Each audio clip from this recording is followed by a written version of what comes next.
we're here at Tacloban, ano yung una nating maririnig? Nandito tayo ngayon sa San Juanico Bridge at ito yung makikita natin dito is yung magandang itsura ng lugar, and this is San Juanico Bridge.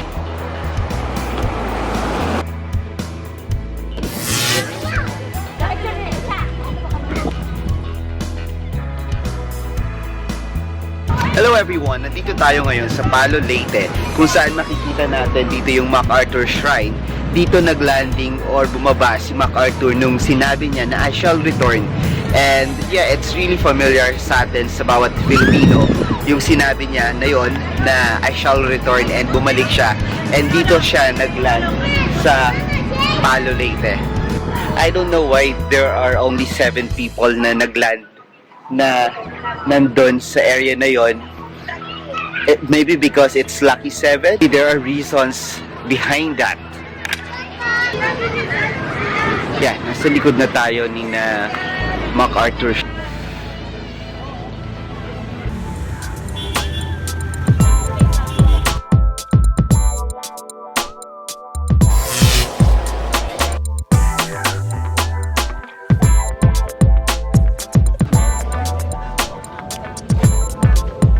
Good morning everyone! Nandito kami ngayon sa Palumpon, Leyte. It's 7 a.m. here in Palumpon.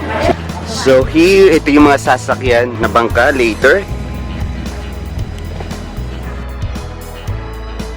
One of the island na pwede natin puntahan dito is Kalangaman Island, White Sand Beach, and perfect. Actually, mga turista dito or mga foreign or local travelers is dito nagpupunta, sinasadya itong Palumpon, Leyte or dito sa Kalangaman Island kahit na ganon katagal yung biyahe. That's really worth it because we know how beautiful yung pupuntahan namin.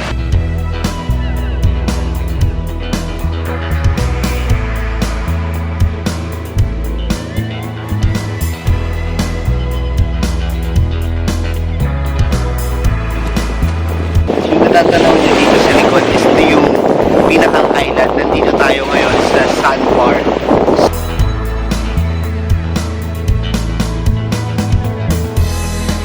I hope na mapuntahan nyo itong Kalangaman Leyte na to, and I'm really looking forward to na makasama kayo sa mga journey ko. And if you love this experience, if you love this journey, I really invite everyone to subscribe to my YouTube channel so that ma-update kayo kung saan pa yung mga next na lakad ko, and ma-update kayo kung ano ba yung mga best tips or travel guide na makukuha nyo sa isang lugar. So I hope you enjoy this video and please subscribe to my YouTube channel.